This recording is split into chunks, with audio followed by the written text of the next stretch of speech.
So we are talking rookies today. We'll get into the rookie class. The NFL draft just less than a week away now. Special guest today, Matt Waldman. Matt, how are you? Tell us a little bit about what you're doing and where can we find that rookie scouting profile? Yeah, the rookie scouting portfolio is available at mountwaldman.com. You can find it there. And, it's an 1,183 page book. Choose your own draft adventure, essentially. If you just want quick rankings, you get that. If you want in depth scouting reports, you're definitely going to get that. And if you want to take a look into my process and see how I come about everything in an entertaining fashion, you get that. It's the 19th year.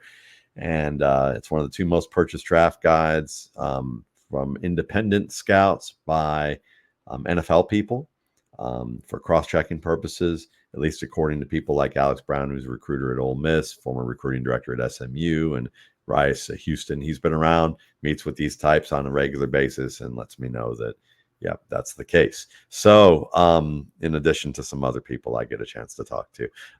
But yeah, so you can get it for $21.95. You get a pre-draft and a post-draft. That'll be about out a 1 week after that, after the NFL draft. And so you get a very unadulterated look at rookies in terms of just talent, not about draft capital, not about draft round, which is just a reinforcement of the investment, the amount of money invested into a player as opposed to whether they can play.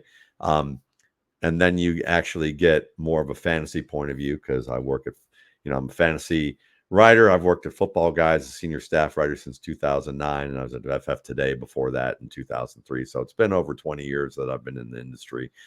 So you get real football with also a fantasy lens in addition to that at mountwaldman.com. Awesome. Now it's a pleasure to have you on. I mean, we had a good show last year, so excited to have you on again this year and talk some rookies. And we'll get right into it. We'll just start with the QBs here. With Caleb Williams going to most likely, obviously going to Chicago there, kind of being one of the best situations we've kind of seen a rookie quarterback go to as far as kind of the weapons around him. How are we feeling about Caleb Williams? Is he kind of automatic for us? Are there any flaws or is there anything maybe outside of football that we maybe should be worried about a little bit with Caleb Williams? A lot of talk going on, outside of the scenes. Yeah, well, I don't really look at the off the field stuff very deeply because the NFL doesn't always do a very good job of looking at it in the right context. I mean, when I talk to scouts who've been veterans in the industry for a long time, and especially people who've had multidisciplinary backgrounds and weren't entry level employees who became a scout, and think of like the postal worker who's worked there, started there at 18 and has worked there for 30 years and tells you how things are, but it's all dysfunctional, and they're just as dysfunctional, but they're acting like they're the authority. Some scouts and some former scouts act that way online. Folks who literally have like life experience in corporate America and in management and maybe law enforcement backgrounds or different things, they'll tell you that really the off the field stuff, oftentimes some teams get very rigid about things that they really shouldn't. They don't do a great job of interviewing sometimes. And it's not just the Des Bryant, mom type of thing that we remember about. It's more about like understanding what questions to ask, where to go to, and who to ask those questions of, and how to dig deeper. And then also who should be making value judgments on the answers and which people really don't have the expertise to do that, but are given that expertise to do so. So with that said, on the field, Caleb Williams, at least for this class, is the closest thing to the safe bet at the quarterback position. And I would say he's worth taking as a safe bet, even if there are some things to be concerned about, which is the Bears obviously have two veteran receivers who can still play at the top of their game. So that's excellent for him. The offensive line, they're trying to make better. That could be an issue where he's going to have to resort to some hero ball a little bit that could lead to some immature decisions. But I don't think that it will be a massively worrisome thing because I don't think he's going to take he won't take as many hits as maybe Justin Fields did because they have a more competent offensive coaching staff that won't do minimal protection with bad receivers or subpar receivers, I'll put it that way, in game situations where the quarterback really is getting his weaknesses exposed. I think that Williams is maybe not a child-proof quarterback, but I think that the Bears have progressed from childhood to at least adolescence, so it shouldn't be as much of a problem. And then going into, I guess, the next quarterback, which a lot of people are saying is Jaden Daniels going to the Commanders, and then obviously we've got Drake May, who's kind of been falling down a little bit. But who is your QB2? Yeah, I mean, it isn't Jaden Daniels for me. I think that Daniels gets hyped up a little bit for one, his athletic ability, and two, his underrated processing skills. And I would say that he has some capabilities to become a solid processor in the league. There's a lot made. There was a lot made early on by some people who I don't know how much they watched him or not, but by some in the public sphere talking about that he's not a great processor and he's a 1 or 2 read guy and run. And while there's some truth to the fact that someone probably told him to do that at some points during the season because he was taking some sacks, he wasn't getting the ball out fast enough, he wasn't making plays that maybe he was capable of. He was resorting to that to some extent. When you look at the film, there are also cases where you can see full field reads from one side to the other, looking at 2 to 3 options before he either finds that third option or he takes off and runs. There's some pocket presence there that's pretty good. But one of the problems that he does has that, people overlook because they don't project well to the NFL. That's the tough part about scouting, is projecting to an NFL standard. And we all miss on that to some extent. But with quarterback, it can be rampant. There are people who are now coming back and saying he's a good processor. But from what I've seen, he has some what I call tragicomic timing where he looks he should know where certain routes are breaking based, and then looking at the defense, he should know that if he just takes one more hitch, he can get the ball out and that route's going to be breaking open. And he should also know he's in a wide open area to be able to take that extra time, and he turns away from the breaking route, the open breaking route, just as the route breaks open.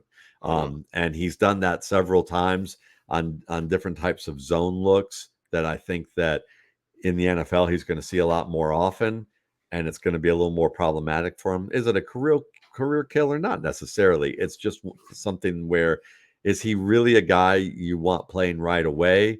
And is he going to take enough hits as a straight line runner and be in the pocket in situations where his pocket management, his ability to get the ball out, are all those things going to start to slow down to the point that if he takes a cumulative beating, that he's going to end up going the route a lot of quarterbacks do, which is not make it to a second contract as a starter. So that's the concern. If it works out, I think that, he could be what people thought Marcus Mariota would become, or what Robert Griffin would become to an extent. Robert Griffin, I think people had a little too much hype over Robert Griffin when we look in hindsight, using a college-based offense that took hold in the league early. And of course, when you see what the Dolphins did early last year, or you see Robert Griffin during his first year, before defenses figure it out, it looks like they're going to be Hall of Famers, when in fact, it's a spike in production, and then defenses adjust to an extent. And I think that, Robert Griffin still could have maybe had a chance to be good before he got beaten up, but maybe not great. And I think that Jaden Daniels is kind of in that Robert Griffin, Marcus Mariota mold in terms of style of player. And then if he can exceed what they did talent-wise, there's a chance to grow there. We'll see if it happens. Yeah, I mean, we love obviously the rushing. So a lot of us fantasy players, we, vault him up there to that QB2 slot just because of that rushing upside and that floor that you can possibly have. But, being with last year, like Bryce Young and Anthony Richardson obviously getting hurt, a lot of people are afraid of the quarterbacks now, in Superflex. Like, we don't want to miss with these top 3 receivers that are coming out. I mean, a lot of people might go the wide receiver route early in our rookie drafts instead of taking the chance on some of these quarterbacks because we don't want to get burned by it. And we've seen guys like JSN and Addison and some of these guys where they hold their value well. especially a guy like JSN still has value, even though he didn't have a great rookie season. People still have that perception, or we make up these excuses of, well, this and this is happening, the situation is not good, and we're still in on this player. So I feel like that's kind of with the wide receivers, like we're going to see some leagues where it's just going to be the wide receivers are going first, even in Superflex, I feel like. And well, it's a good point because I mean, overall, when you're building a dynasty team, I think that probably the best advice I always try to, the advice I think is best to do is that if you're going to play conservative to build a team, wide receiver is the position where it's the most liquid on the trade market.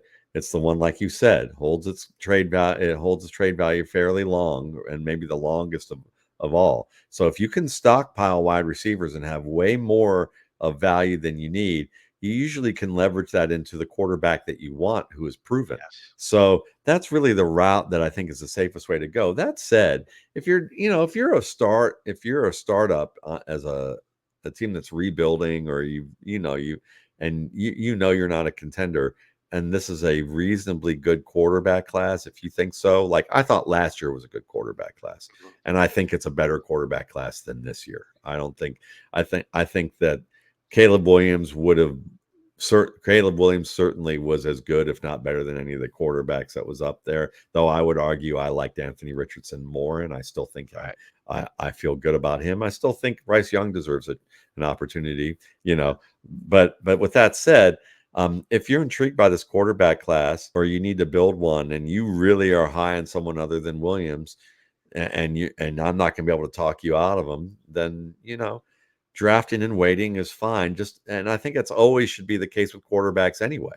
Is that when you're drafting a quarterback, you should know it may take 3 or 4 years for you to really see how this is going to be Right. anyhow. So that's the risk. Right, and most people nowadays, I mean, they're just, dynasty players, they just have no patience, right? We don't wanna wait. We can't wait 3 years for a C breakout. We want it right away. We want it in Yeah. year 1, and when it doesn't happen, we are just upset, and we Yeah. just label those players busts, right? Yeah, it's true but that's part of the changing dynamic, because when I started playing in like the 1990s and playing Dynasty, people were patient with that. Mhm. But that's because Dynasty was its own special brand and niche of the hobby. Now that it's becoming a more popular part of the hobby, you have a lot more redraft mindset Yes. people. Here's how you compete year after year. But there's a way of managing that. And part of managing that is that you're going to do a lot more with trading. You're going to do a lot more with looking at age. You're going to try and minimize or maximize your return on investment early. And so a lot of those strategies make sense, but it's not always for everyone. And not Mhm. everyone's always good at executing it. And I see a lot also where, like, if you don't play in a lot of leagues, a lot of those GMs are a lot more reluctant to make trades, where they're just a little bit afraid. They don't miss out or be wrong. But when you do play in a lot of leagues, it's more kind of just process. Like, okay, this is a good deal. Let's just do it. I'm not worried about if I'm overpaying a tiny bit, or if Yeah. maybe I'm not winning the trade, but the process is correct. And I If just you're find that a lot nowadays, where if you don't play in a lot of leagues, people are very more reluctant to make trades. They are. And the sad part is that if you are good at trading, the good people at trading aren't worried about making mistakes because they make up for it. My buddy Adam Harstead, who I do a podcast with, he's very much a proponent of, like, you're going to make mistakes when you trade, but if you're a trader, be active as a trader, because you're Mm. overall you're going to win out approaching it from that perspective. So, You yeah. win some and you lose some. Yeah. That's just gonna that's how it is. Yep. Right, Drake May, JJ McCarthy, Penix, Nix. There's talk of all these quarterbacks possibly going in the first round. I mean, who is your QB2? How are you looking at it after Caleb here? Well, I'm Michael Penix, and I know that there are a Oh, lot of people who aren't. They feel like that maybe, I just saw Ben Solak on Twitter, on X, talking about his charting of him, and not liking his accuracy as much, thinking that it was more general than it was pinpoint. And shout out to Ben for and the Ringer for adopting the RSPs, using general and pinpoint as a way of charting. I'm glad to see that they're doing that. I don't know whether they've adopted it from the RSP or not, but I know that Ben and I have done some work, some film watching together, and I that looks new to me if I haven't seen it. 5 or 6 years ago, I started charting in that fashion, and I thought I was probably singular in that space. So it's nice to see more people doing it. Nice. Um, but but his charting was from that. From what I charted, I saw differently. I mean, I think maybe not throw to throw. I see areas where some there were more generally accurate thrown balls, meaning that the receiver had to do more work outside of what he should have to make the catch. Um, but it was definitely catchable. He described it as more that Michael Penix had to bail out. His receivers had to bail him out. But charting is an interesting thing because I remember in the past he was very high, and I'm not. Listen, I can bang on some of my own things, so I'm not saying Ben does good work, and you should follow him, and you should check out the stuff that they do at the Ringer. But I remember in the past that we had a similar debate about Baker Mayfield, and this was before he was charting, and he had Baker Mayfield as a super accurate quarterback, and I did not. And I highlighted the type of charting I was just talking about, and that completion percentage is different than accuracy. Because one is just whether the receiver caught the ball, not whether he made it easier or harder on the receiver or optimal. And so if I'm someone who was harder on the player that he thought was great, and I tend to be harder on accuracy overall, and I liked Michael Penix, then maybe we have different views of what we're seeing. Maybe he's counting, throwaways as inaccurate passes, where I count them as game management decisions. Or maybe, there were certain plays versus multiple players in coverage where he had to throw it low and away so that the receiver was the only one who had a chance to make the catch. And he saw that as the receiver bailing him out, whereas I saw it as he was protecting the receiver and protecting the ball from the defense. I don't know. All I can do is guess. But what I saw those things, and I had a higher level of accuracy, just a tad, that it wasn't a concern to me. What I did see was great pocket movement, the ability to climb the pocket and then stick the landing and throw an accurate football, which is important. And he wasn't someone who made a ton of mistakes. I mean, like at Indiana, he had to deal with a lot of pressure, and he made excellent plays. And I see you got an Adrian Peterson jersey in the background there, Yeah. which is, fantasy Santa Claus to me. When you look at the Vikings, I I know love it. that the Vikings are probably looking at Drake May. That's what I think, just based on the fact that they have Sam Darnold as their backup. That seems like the archetype type of player that they're looking for, just a maybe better version. But to me, if it were up to me, I think lower chance of Justin Jefferson asking for a trade through the media if he winds up with Michael Penix than if he winds up with Sam Darnold. Penix to me, people worry about the injuries, but you can't predict injury. The relapses are low, so it's really not as a non-issue, even though people will make it a bigger issue if it happens. He's been tough. His game as a decision maker only got better and didn't deteriorate under pressure anyway. So to me, that's the sign of a proven player. And when people talk about age, if you have breakout age with quality of program, that's stickier and makes more sense. Because at age 19 at Ohio State, where you have multiple NFL starters who've come through there and came out at an early age, that means you're good. That means you were good. If you broke out at, Western Kentucky at 18, that probably doesn't mean as much because there aren't many NFL caliber receivers coming or NFL caliber starters coming out of that. So at quarterback, back to quarterback to end this, is that, there are too many variables with quarterback for it to be a sticky stat. So yeah, his age at 24 doesn't make a difference. The game slows down. And then with so many variables with the position, you actually want players who are now starting to see the game slow down a bit. So he's still going to have adjustments because defenses are going to be more complex that he's not going to have encountered. But I think he's the guy after Caleb Williams that has the best chance to survive a Bryce Young type of year if he ends up in a situation like that. And he's less likely to have a Bryce Young type of year if he ends on a decent team like the Vikings.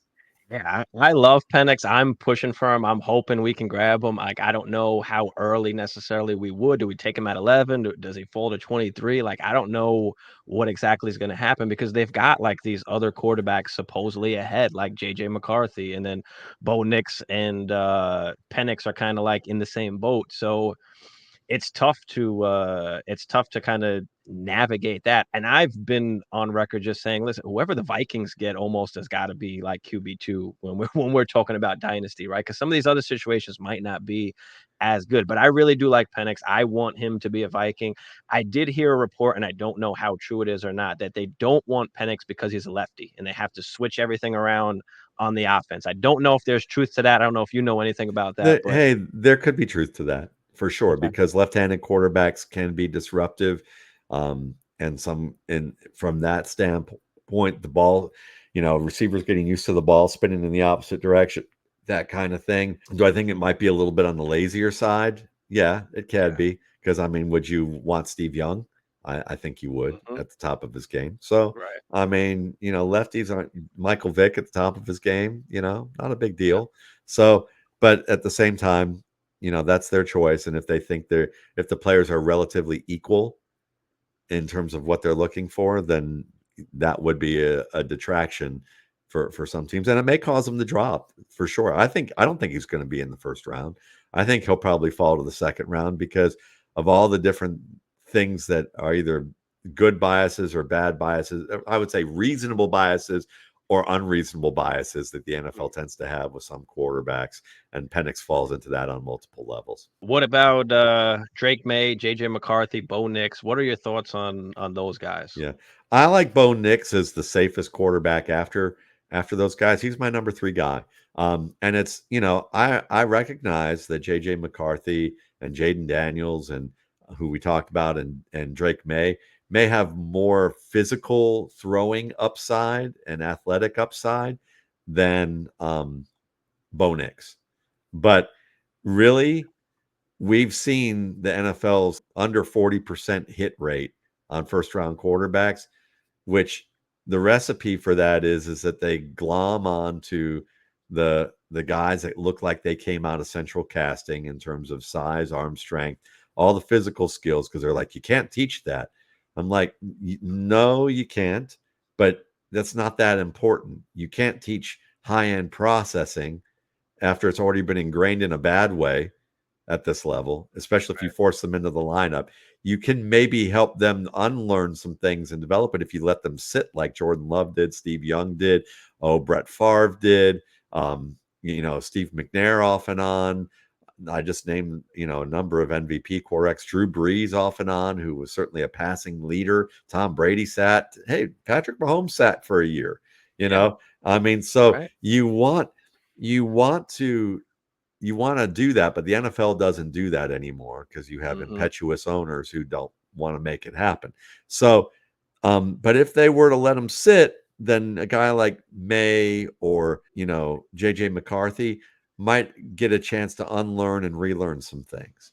But if they have to play right away, a lot of negative reinforcement can happen. So when you look at Bo Nix, he's safer because he's a good enough athlete. He can certainly get outside the pocket. He can throw Mhm. on the move. He has a decent arm. It's not a Josh Allen, Drake Mayish type of arm, but it's Matt Ryan, Tom Brady later in his career, or at least like mid-career. Kirk Cousins, Matt Ryan in that range is all good, and that's enough. And he's wise about what he does. He knows who he is and he knows what he isn't, and he doesn't try to when he plays hero ball, it's logical. Like Patrick Mahomes, when he plays hero balls, the decisions are logical, even if you hear people complain otherwise. That's why he was so great at Texas Tech, is that he really rarely made those bad mistakes. Matthew Stafford was like Patrick Mahomes 1.0, with the hero ball element to emphasize, and then eventually figured it out a little bit more. Patrick Mahomes is Matthew Stafford 2.0. Mm. In terms of like he already came equipped to like reduce some of that. I think Bo Nix doesn't have obviously those physical qualities of those guys, but he's wise about what he does. And so he's a safer bet.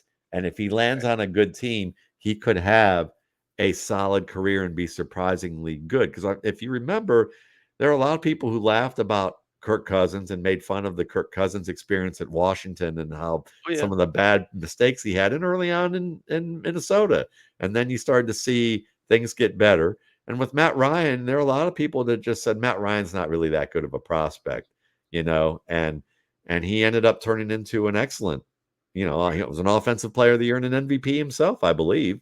Uh, so Mhm. with that in mind, Bo Nix might turn into that type of player if he can continue to grow. So I like him a little bit more. And then when you look at the other two guys, I mean, for me, May's a slow processor at times. Okay. Um, he, there's two issues that you really, to me, are kind of needs work with a quarterback's game where they can, if they get forced in too early, it can become a problem. And the two issues are pocket management and processing speed. And Blake Drake May will take a hit. He's tough in the pocket. He can get outside the pocket and make some nice throws. That's great. That's exciting.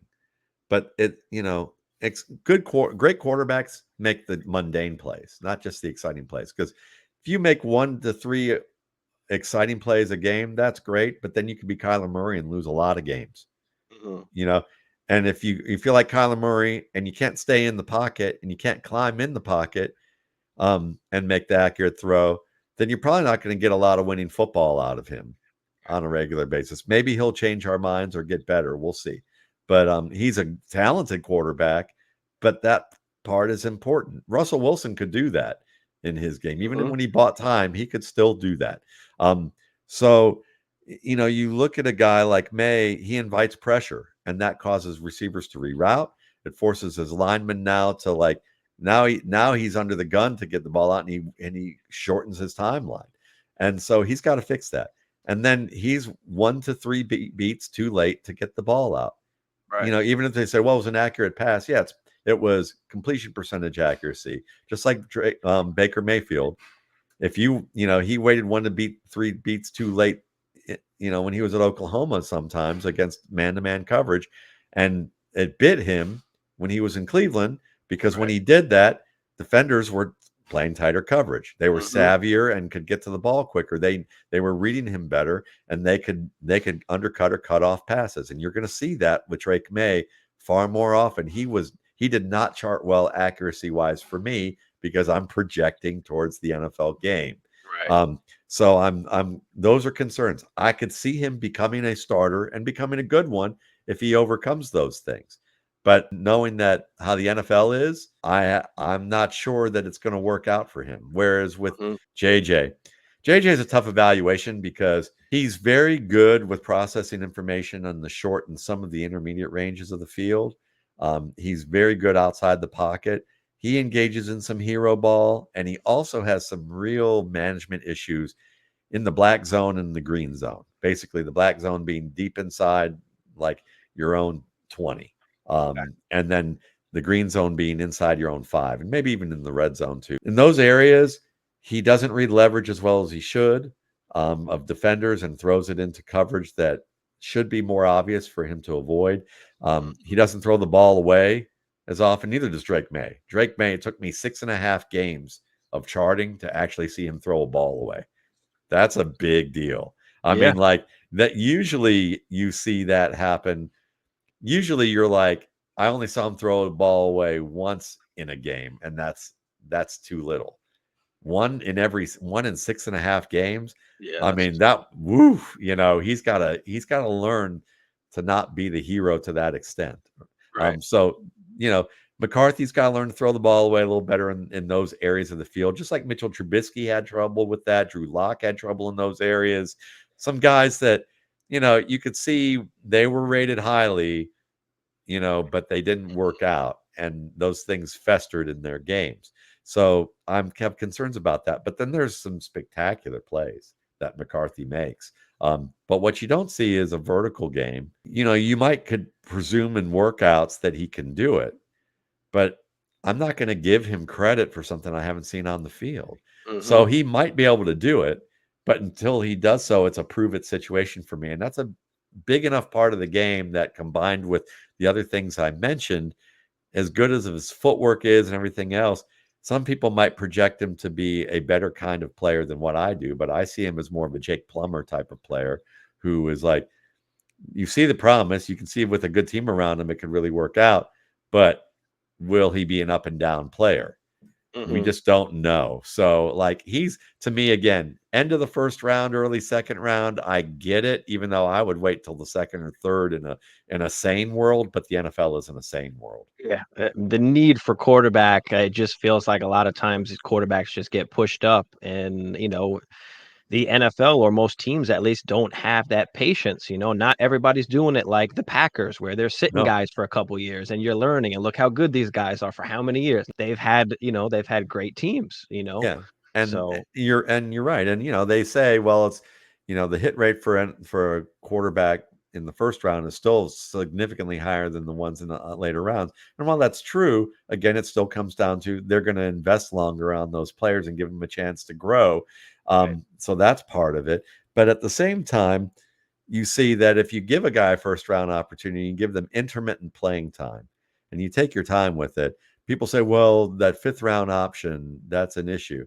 No, it isn't. Mhm. No, it isn't. It's like if a guy starts off strong, like if you get Patrick Mahomes, and you're only going to get one of those, but if you get a Patrick Mahomes or a Josh Allen or a CJ Stroud, and by year 3, you're reworking their contract to give them an extension and making them the highest paid player in football, or at least for a year or two. Are you regretting that? No, you're not regretting that. So if you give a guy a year or two to kind of sit and you find out in year 3 they're good and in year 4 they're really good and now you're giving them an extension, did you really waste time when it was necessary and you got good returns out of it? No. Yeah. Now, are there any other quarterbacks maybe that we should keep an eye on, like a Rattler or Yeah, I mean, anybody of that you, nature that might have a chance, you think? I think Rattler needs to get better at zone coverage, and the Okay. NFL plays a lot of zone. He's good at man to man. He's pretty good in the pocket already. He's improved his game. He looked rough when I saw him at Oklahoma. He looked a lot better at South Carolina. Like he's done the work. So he's intriguing from a standpoint if that you're in a deep dynasty league with a practice squad that spans at least 4 to 6 players. And you can have them on your practice squad for more than a year. Spencer Radler's a priority guy in a super flex league like that. Like you could probably get him as a mid-round option or a late round option and feel good about that. Even Austin Reed might not be a bad one to consider at Western Kentucky. He makes some really nice throws in the middle of the field. He's got some good work with zone. He's got a little bit of mechanical work to work on, so that he can become a little bit more pinpoint accurate with certain plays. But I think that there's something to him as maybe a journeyman who you could leverage the value that you get in return. And I would even say Jordan Travis is that type of player, who could give you that kind of journeyman status where you could trade them high, sell them high after you got them, or Mhm. use them in a pinch when you need them. I think those are the 3 that probably stand out the most, and maybe Tanner Mordecai down the line. Um, but I think that Mordecai, you'll have to sell him high in a real brief window. He's going to be a better NFL backup in terms of what he provides a locker room and a team Mhm. than he will a fantasy organization.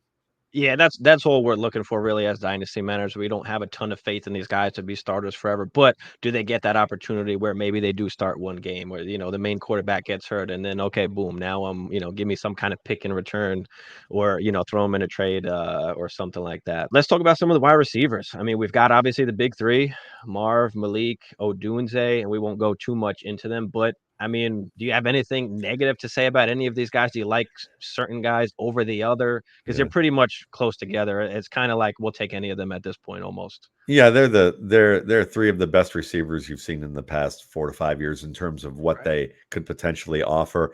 I will say that Marvin Harrison is the lowest of my 3, and Really? that's unusual for most people.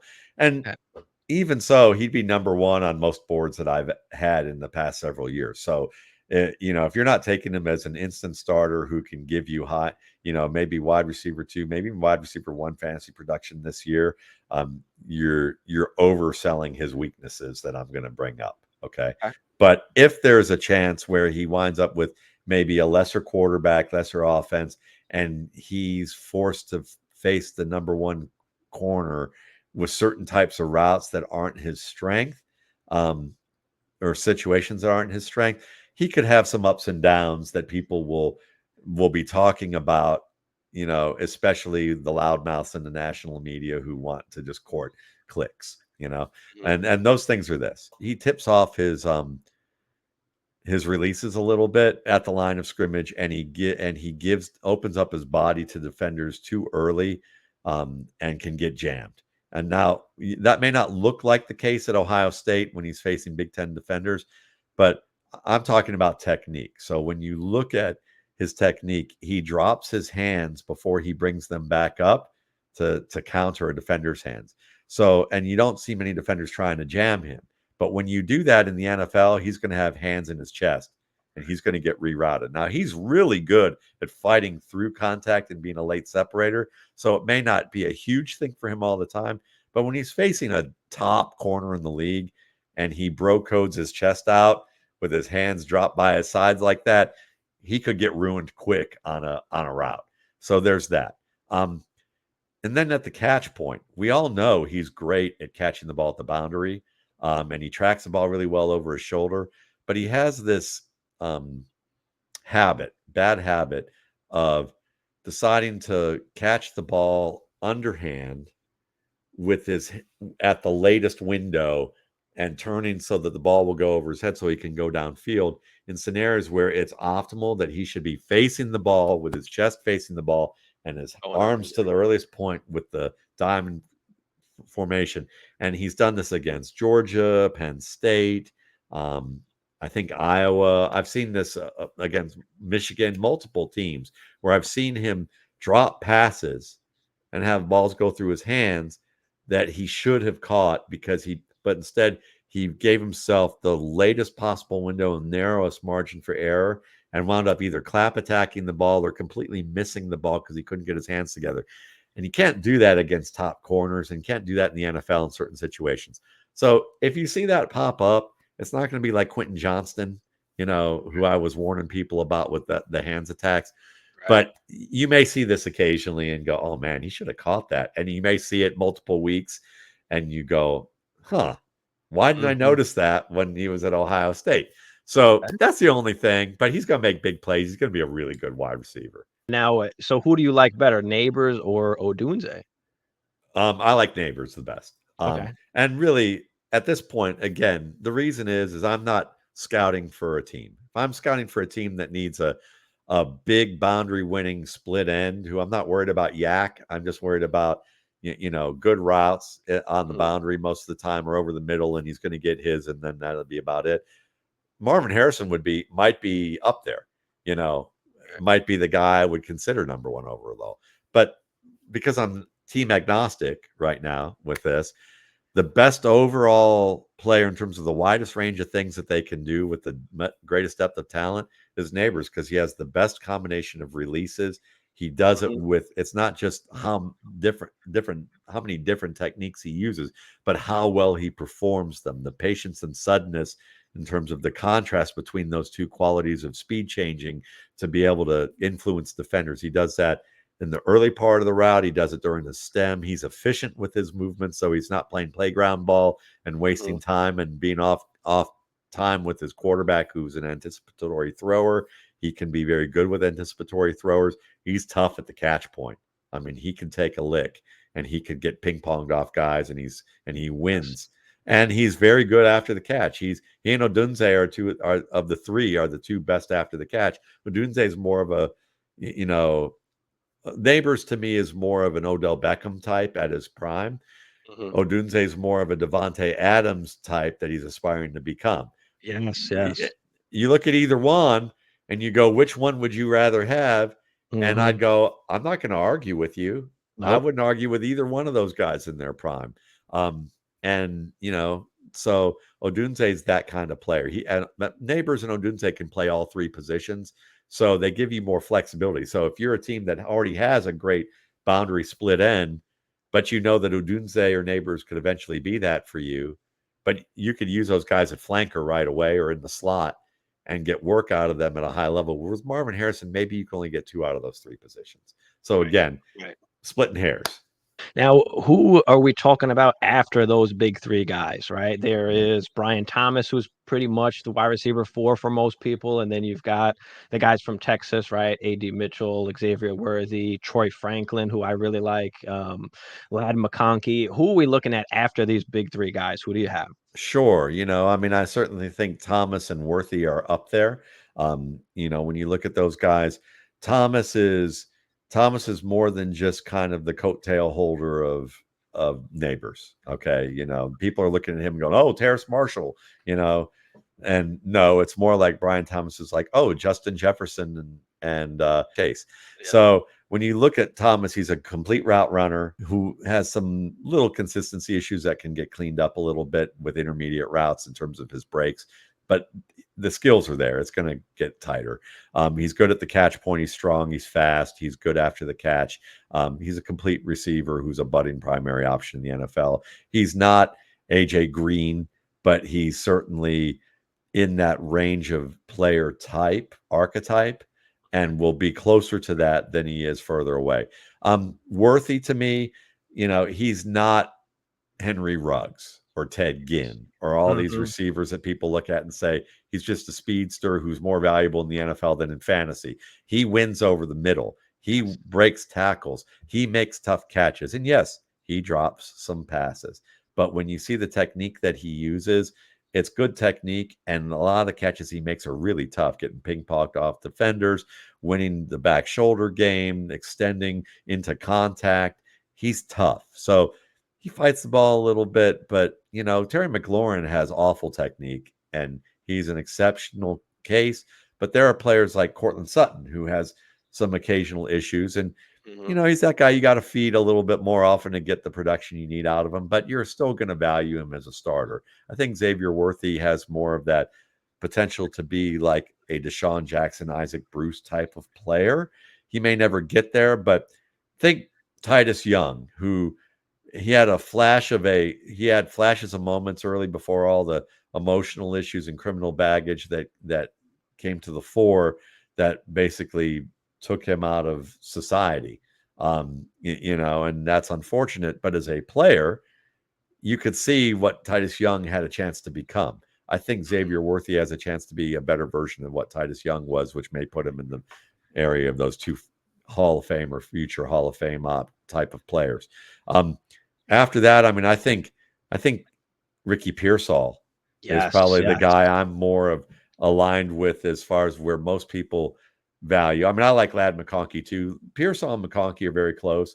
The difference for me with these 2 guys is that Pearsall has proven that he can he can use his hands to counter defenders on boundary routes. Whereas McConkey was so good with his feet, he didn't even need to use his You need hands. to, yep. So maybe ultimately McConkey will be better than Pearsall if he shows that he can use his hands. But when you're scouting, there's a line where you got to draw. Like I said, you got Mhm. to prove to me you can do it.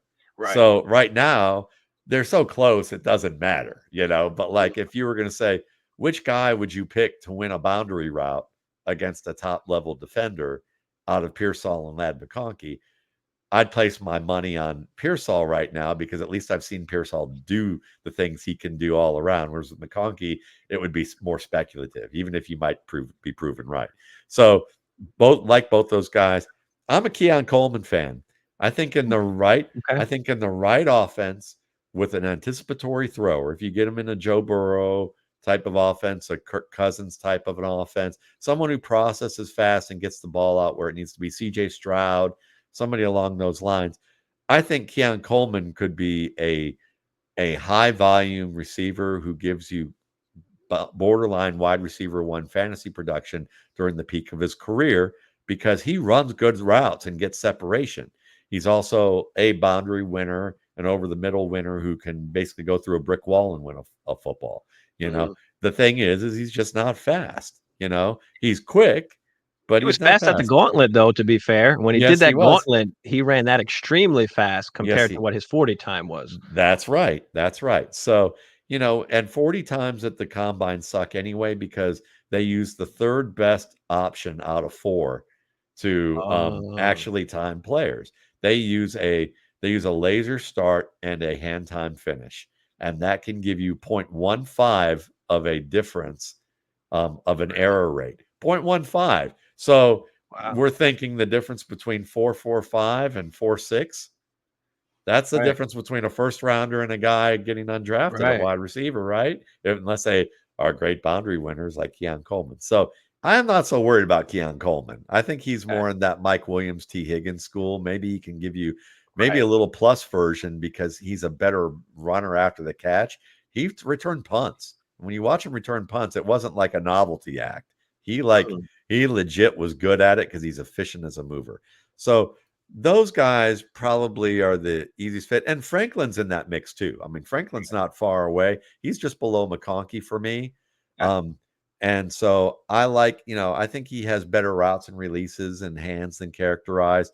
Um, he's going to hit early as a vertical threat, but he's just going to have to show that he can hold up against the physicality and the nuance of the NFL game to become that top route runner overall. I would say if Jermaine Burton didn't have some off-field drama, he's higher up than McConkey for me even. really? Yeah, I think Okay. he's a I like Burton, I think he's very yeah. underrated. Yeah, I think he's a Robert Woods type of player. I Okay, think he's that kind of player, and he's a top 10 option on my board and an instant starter in terms of what he can do, just right. without unadulterated. He's got starter ability right now. I'm a big fan of what he can do. We'll just see if he's mature enough. Now, who else do you like in that wide receiver mix, I guess, after some of those guys? I mean, there's a ton of guys. It's very deep, right? There's a ton Yeah, of guys that can play. I mean, Roman Wilson, you've got the 2 other guys from Washington, right? McMillan, yeah, Polk, yeah, Malachi Corley, Devontae Walker, Malik Washington, a ton of these guys that yeah, I particularly do like, but I'm interested to see, like, what do you think about some of these guys, or who do you have up next after yeah, those guys kinda that yeah. you mentioned? Some of them are before those guys, to be honest, that Really? you even mentioned, way before some of them. So Okay. Malik Washington is high on my board too. Yes, I like him. So yeah, physical at the catch point for his size. He can play slot. He can be a flanker. He could do that. Great runner after the catch. One of the better runners after the catch. Just smart runner, efficient.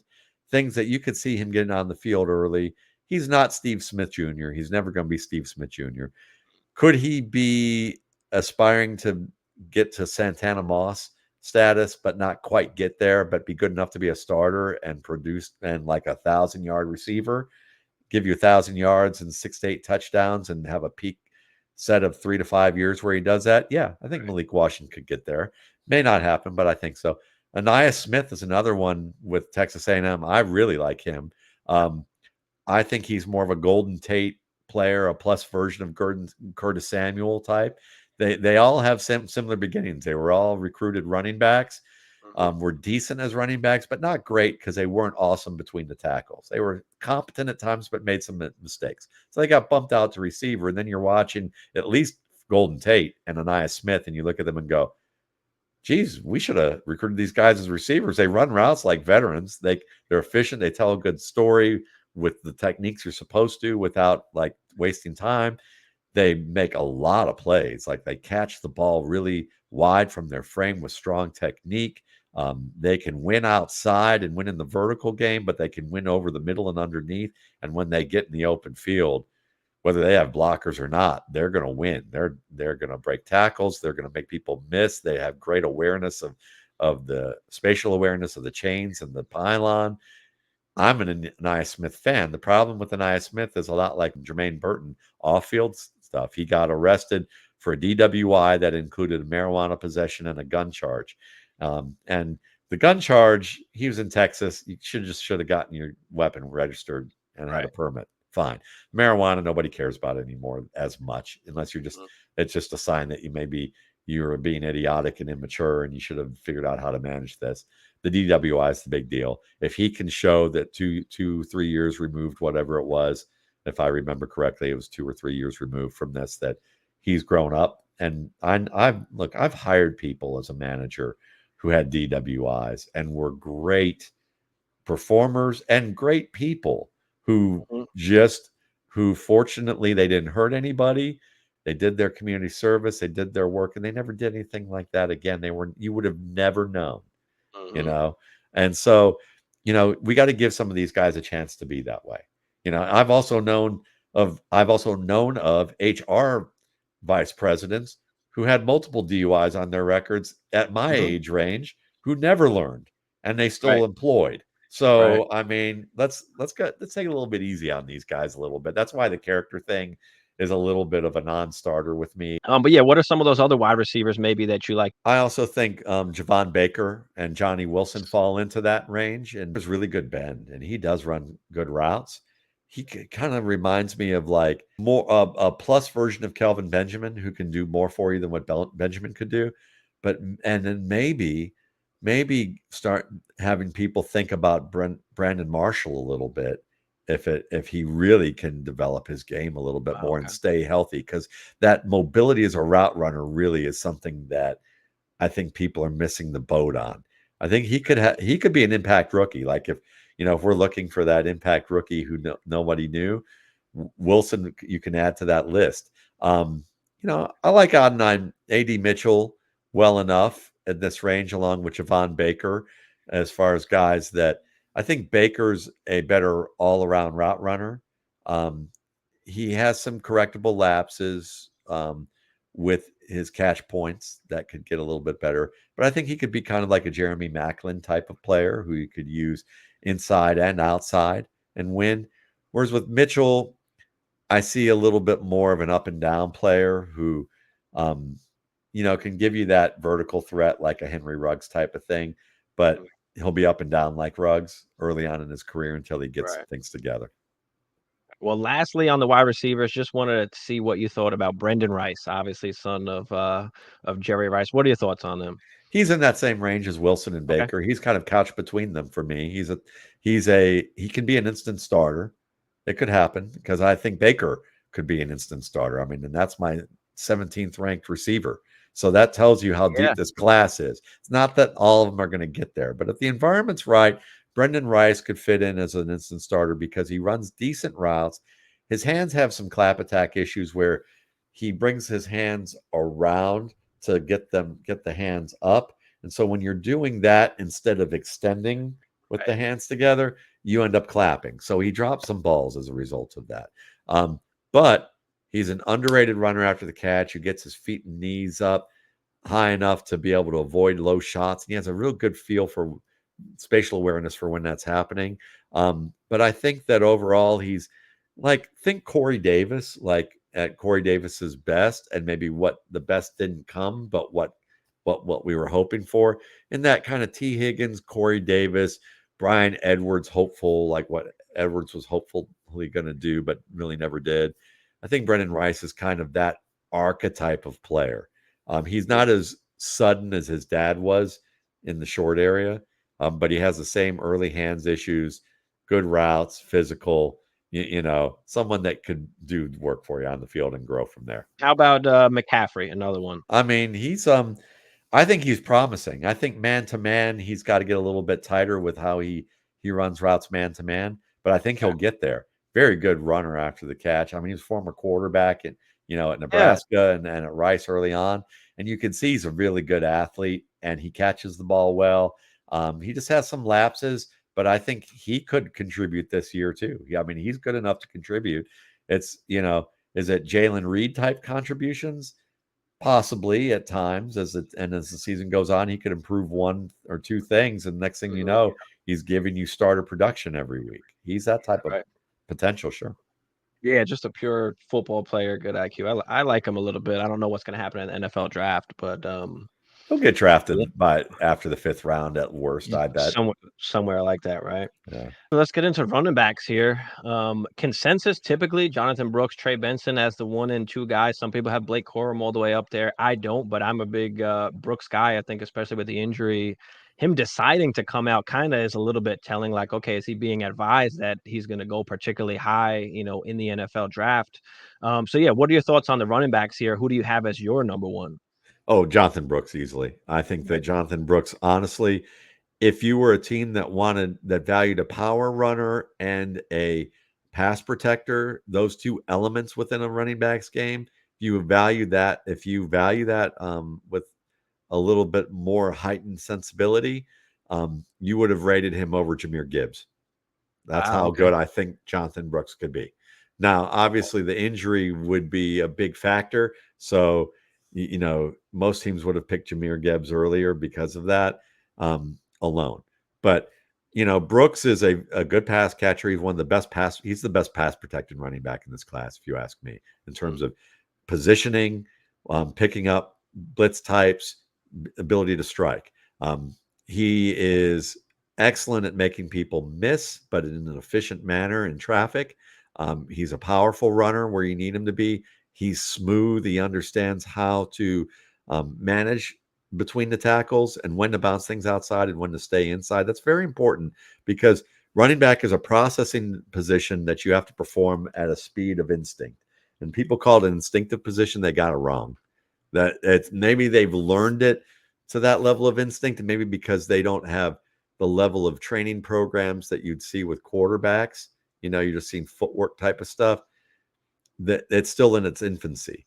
But the way running backs have learned, they've watched other running backs, and then they've had Mm-hmm. good playing experiences to use some of their skills. But they learned. They Right. learned it. And so processing, as Rick Spielman, your former GM for the Vikings, talked about Mm-hmm. on the Athletic, or it was the Ringer, wherever that Kevin Clark guy is, I forget where he's at, but on his podcast a couple years ago, he said, running, we found the closer you are to the middle of the field where you're aligned, the more you have to process information, the better you have to be at it. Running backs dead middle in the center, right behind the quarterback or right beside him, you know.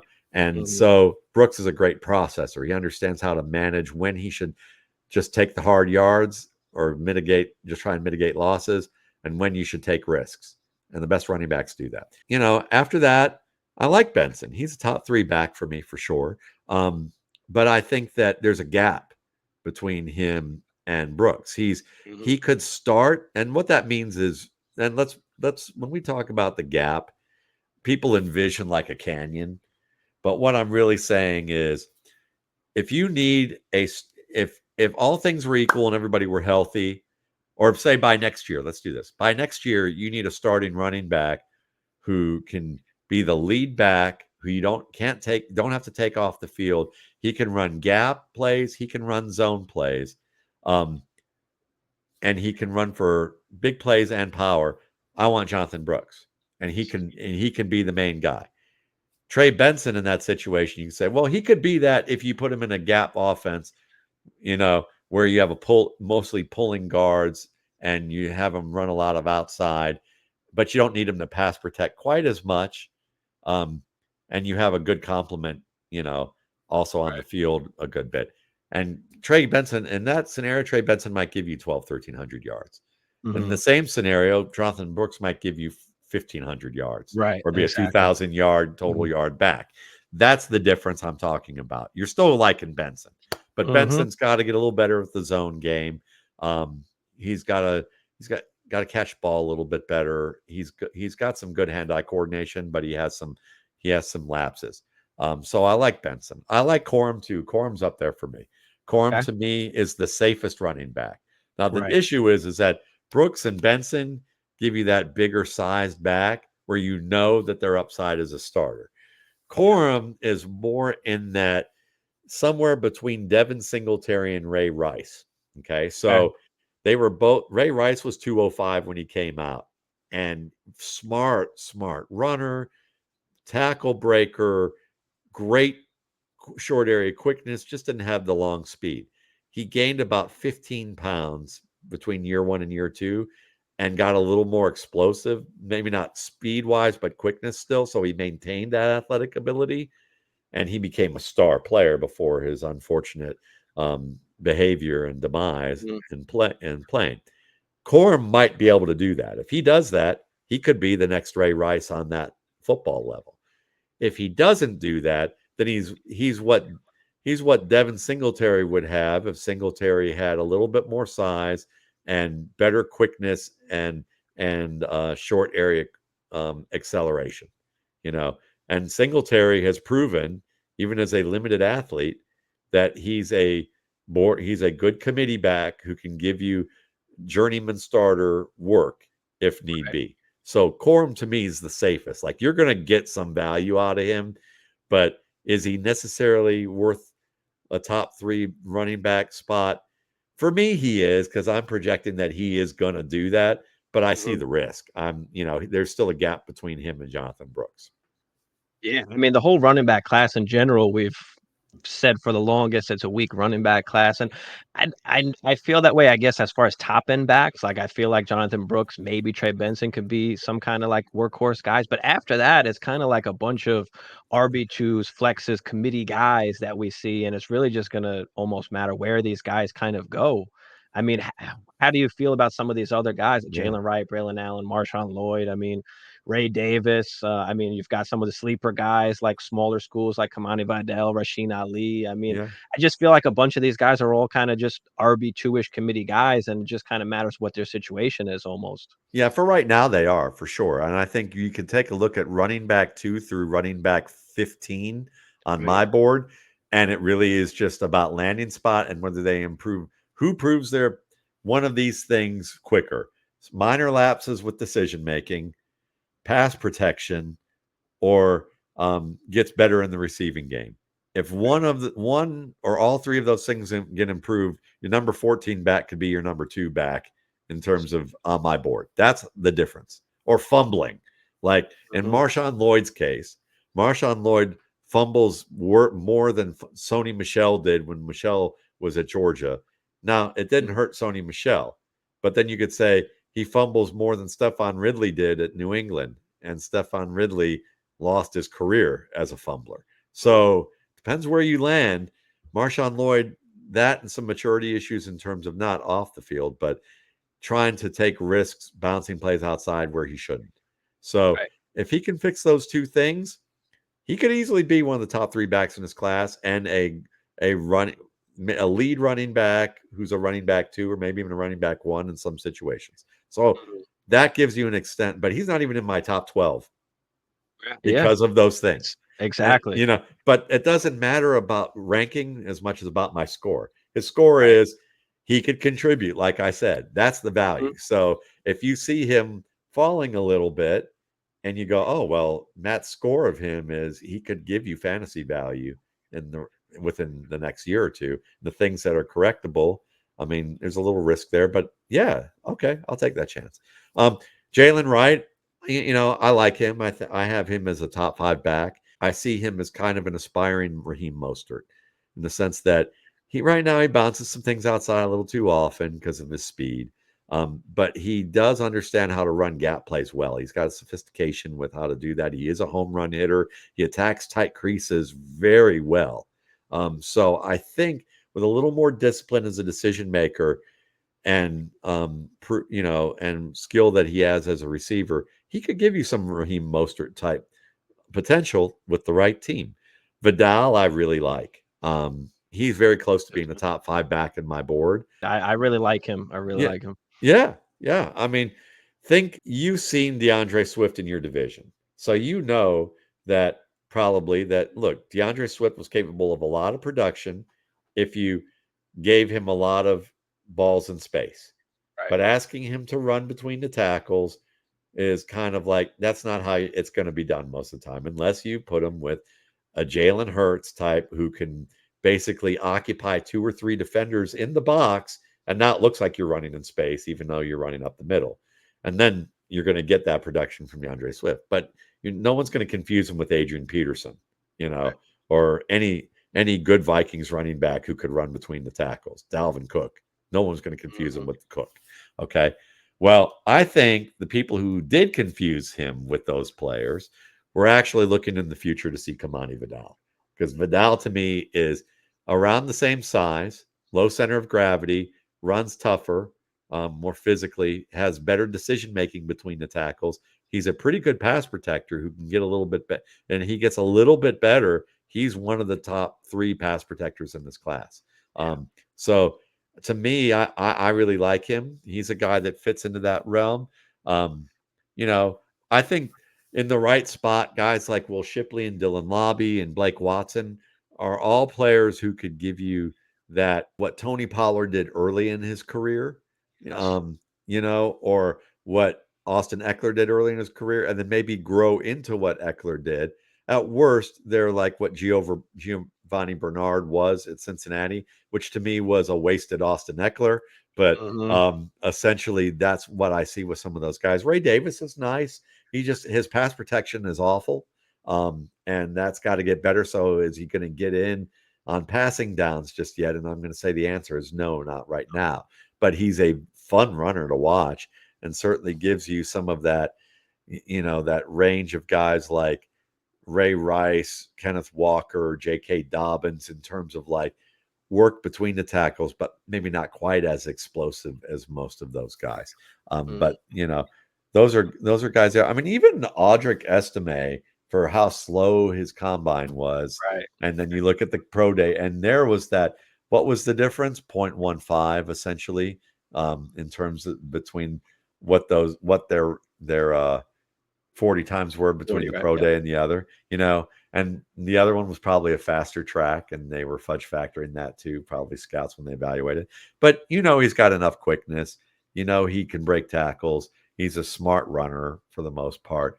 Even Braylon Allen fits in there somewhere on that level because you can see that he can break tackles. He's got speed. It's just a matter of he's got a lot of little things that don't always come together well with his game that can lead to him basically having his development delayed or stalled. Family Guy, father's been in the NFL, obviously, but Frank Gore Jr. I couldn't get there, and I love Frank Yeah. Gore. I mean, I was one of the first players I ever wrote about, and I was a University of Miami fan. So Frank Gore to me is one of the great running backs ever to play the game, and he still used wise running back coaches for coaches tape to teach Right. young running backs how to run certain types of schemes. He's that great of a runner.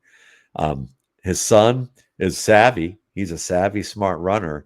Um, but I think he's more like aspiring to be Devin Singletary rather than be Devin Singletary plus. So if he does prove me wrong, I'll be thrilled to see that. But I don't think he has quite the explosion or the ability to win at the NFL level. Would there be a perfect landing spot for you for a specific running back that you particularly really, really like? And let's take out like Jonathan Brooks to the Cowboys. Like, let's go with someone else other than the top guy. Um, I'd like to see Dylan Johnson Ooh, go to a team like the Chargers. okay. I would like to see him as a late round option to the Chargers, mainly because I think that the Chargers will run a little bit more or emphasize the run in certain ways. And I think Dylan Johnson was the most underrated back in this class who has who can do everything you need him to do and he can catch out of the backfield. He just doesn't have top end speed but Right. he is physical. He's a smart player. I just think that he could surprise in a situation like that, and he could be a nice compliment to. I know that they have Gus Edwards and J.K. Dobbins, and I loved J.K. Dobbins, but I'd like to see him either there or maybe see him on a team like either the Raiders or maybe the Cardinals, where he Mhm. could succeed a back. Because I like Zamir White, but I think Dylan Johnson offers more as a pass receiver and Right. make you a little more complete back. And I think that we could see him maybe surprise and overtake a depth chart in one of those spots down the line within the next 2 to 3 years. I don't know. There's a lot of spots, but I think those are ones. Cleveland, I think, is I thought Nick Chubb was one of the best best prospects I've seen in a long time, and I hope to God he can defy the odds. But that's a hard thing to. That's Yeah. two times in a row. That's hard enough. So first time was hard enough. I'd like to see Dylan Johnson behind a Cleveland offensive line. I would love to see him Mm, there. I think he'd be I think he'd give you what a plus version of what Kareem Hunt gave, okay. Yep. in recent years. Not maybe he could be closer to prime Kareem Hunt. I think he could be close to that. Okay. So I would really dig that. Now, how about a wide receiver? Is there a wide receiver you would like to see in a specific spot? The best one would be Ricky Pearsall reunited with Anthony Richardson in Ooh, Indianapolis, where okay. he could be, where he could take Alec Pierce's spot, Yes, and yes. be the outside speedster who can win the ball in the air. Because one of the things that I loved about Anthony Richardson is that, besides the fact that they underrated him solely so much as a decision maker, all those great plays I saw from the pocket where he manipulated defenders while moving away and efficiently then throwing the ball to a second or third option, the recipient of a lot of those plays was Pearsall. Pearsall Mm, and him worked really well together. And I just think to have, Pearsall as his second or third option could make Anthony Richardson a top 5 quarterback a lot quicker. yeah, yeah. Because I mean, there's been a lot of, like, mock drafts showing them drafting somebody in the 1st round, like a Brian Thomas or something like that, but I feel like they could probably wait till the 2nd. I don't know when Pearsall is gonna go, but whether that's the 2nd or 3rd, I feel like they could wait a little bit, I agree. wait a little bit on that, so that would be, yeah, that would be interesting, okay. Well, that's pretty much it, man. I mean, I appreciate you coming on, kinda sharing everything, all of your expertise is very important for us dynasty managers as the draft is right around the corner, rookie drafts coming up, so a lot of great insight. I really appreciate you coming on, and, just let us know one last time, where can we find, your rookie scouting portfolio, and where can we find you in general? And I'll have everything down in the description for everybody so that they'll have all the links, but yeah, where can we find you? Sure. You can find me, you can find the publication at mattwaldman.com. Then you can find me on X at Matt Waldman. You can also find my YouTube channel, Matt Waldman's RSP Film Room, where I have separate channels for my RSP cast, which I have with a variety. I do with a variety of people that you'll find worthwhile, ranging from scouts to analytics to media and fantasy people, and I cover all those things in different shows. And then, my RSP film rooms where I break down players as well. But you'll find a lot of that on Twitter as well. And Matt Waldman, RSP.com is where I deliver content. Appreciate everybody for watching. We'll see y'all on the next one.